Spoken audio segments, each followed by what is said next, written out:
কিছু আওয়াজ শুনতে পেলাম আর কি, পার্থক্য করা মুশকিল। এটা কি মানে মনে হচ্ছে কারো কোনো ক্ষতি হয়ে গেছে এরকম, বা ডাকতেছে যে আসেন, চিৎকার অথবা কান্নার আওয়াজ।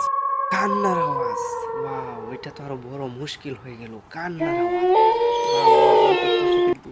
কান্নার আওয়াজ যেটা শুনলে মনে হয় যে না, কেউ হয়তো আমার থেকে কোনো সহযোগিতা চাইতেছে বা এমন।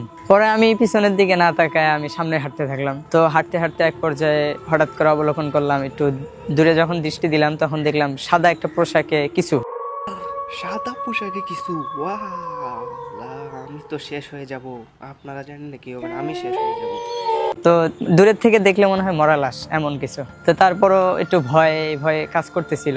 আমরা যতই সাহসী হই না কেন, ভয় তো ভয়। তারপরও ভয় কাটিয়ে যাই হোক আল্লাহর উপর সাহস করে আমি সামনে চলতে থাকলাম। তো হুট করে দেখলাম যে ওই সাদা যে জিনিসটা, কাফনের মতো একটা লোক বা কিছু।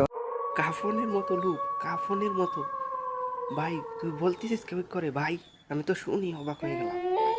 দেখলাম অনেক দূরে, হুট করে দেখলাম আমার সামনেই একবারে কাছেই চলে আসছে। তখন কেমন লাগবে সেটা তো। চলে এসেছে কাছে। আহ, ভাই তোমার অনেক সাহস আছে ভাই, আমি সাহসের প্রতীপ করি তোমার। দেখা গেছে ভয়ের কারণে অনেক সময় পশম দাঁড়ায় যায়, একবারে যে আতঙ্ক থাকে। তো যাই হোক, তারপরও সেই মুহূর্তে কিছু আয়াত পড়তেছিলাম যাতে করে আল্লাহ তাআলা আমাকে রক্ষা করেন। বন্ধুরা, ভালো ভালো ভিডিও পেতে, ভূতের গল্প শুনতে আমার চ্যানেলটা সাবস্ক্রাইব করে রাখবেন। ফেসবুকে হলে ফলো দিয়ে রাখবেন। ধন্যবাদ।